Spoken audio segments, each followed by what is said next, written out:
The discussion as whether you go for hard luggage or soft luggage has been going on for years, and it is going to continue because, let's face it, there is no definitive answer. But I've been fortunate enough to be able to use both the Givi Trekker and Canyon systems, so I thought I'd put together a list of pros and cons for each one of those if you're making that consideration. To make things easier, I'm going to break this video down in certain categories. So I'm going to look at weight, packability, security, durability, and cost. Now, whilst I'm going to use both of these systems as a comparison, this isn't a video specifically about these Givi products. I have already got a video on the Trekker, and coming soon will be a full video on the Canyon systems. This is purely to try to help you make that choice between the hard option or the soft option. So let's get straight into the first section, and that is weight. Obviously, it's pretty safe to say that soft luggage has the advantage when it comes to weight. It's almost always going to be the lighter option. But as with most things motorcycling, it's not always that straightforward. Some soft luggage systems, like this Givi one, have mounting plates built into the bags themselves. Others require separate backing plates, and some obviously can be fitted directly to the bike with little or no supporting framework at all. Then you've got rackless systems, which open up another set of possibilities. For the purposes of these videos, I'm going to be talking about pannier based systems because that's where your decision between hard and soft is going to be. Even then, soft luggage still comes out on top. As an example, I had weighed both of these empty. The Givi Trekker with a 37 litre capacity came in at 5.5 kilograms. The Givi Canyon, despite offering a very similar 35 litre capacity, weighed in under 4 kilograms. Multiply that difference across both sides of the bike, of course, and the weight saving can become quite significant.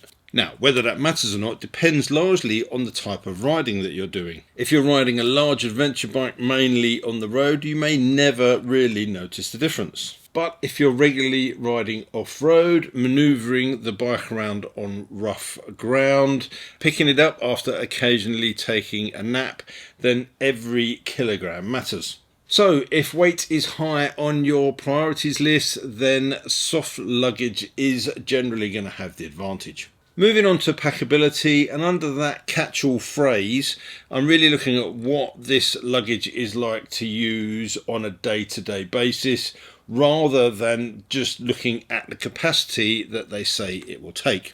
Hard luggage obviously provides a very defined rigid storage space. That can make it very easy to pack because you know exactly what defined storage space you're working with. Open the lid, throw your kit in, close it, and you're done. It also makes organisation straightforward. Camera gears, tools, waterproofs, tents, chargers can all have their own dedicated place. The downside is, of course, that shape never changes. If you've ever tried to squeeze in a weird loaf of bread, some shopping, or another awkwardly shaped item, then you'll know that sometimes when you look at the space you have, it doesn't necessarily mean that that item's going to fit. Soft luggage can be the complete opposite. Because the bags have an element of flexibility, they can often swallow odd-shaped items surprisingly well. You can also compress them when carrying less gear, which can make the bike feel a little less bulky. In my experience, hard luggage is usually easier to live with on a day-to-day basis, whilst soft luggage sometimes makes it easier to get the most out of the space available. Neither is particularly better, they're just different.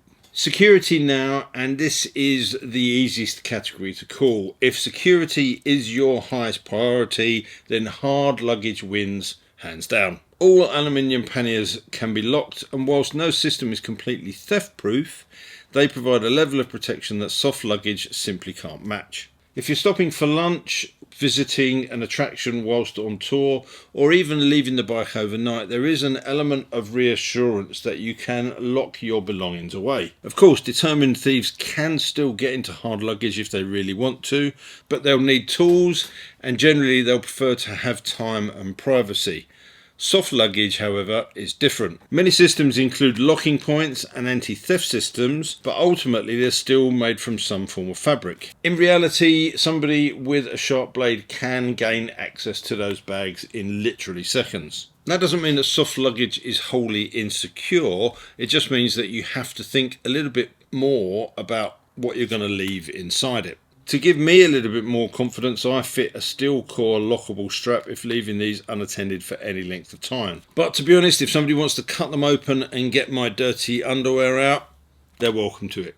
Now for me, I'm generally carrying camera equipment and electronics, so if I have to, I'll take it with me, but that can be a bit of a pain. So generally, I would want to pair soft luggage with some form of small lockable top box. But if security is very high on your list of priorities, then it's hard luggage that's going to take the win here.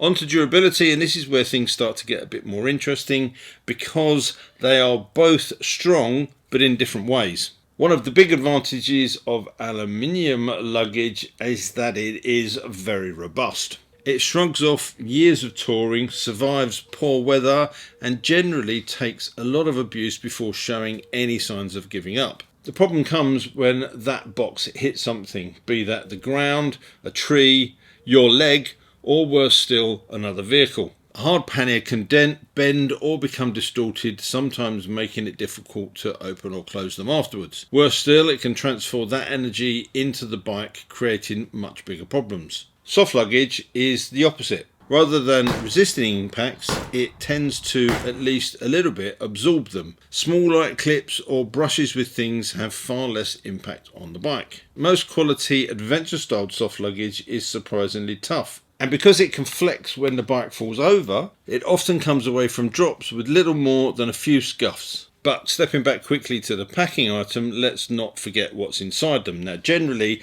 aluminium or hard luggage will protect its contents better, but keep any fragile or breakable items out of soft luggage, or at least well wrapped in the centre of it, and the differences are much less marked. There's also the rider safety aspect, and that's something that has been discussed for years. But there's no denying that soft luggage is definitely more forgiving if you find your leg trapped between it and the ground. So again, when it comes to this category, there is no universal outright winner.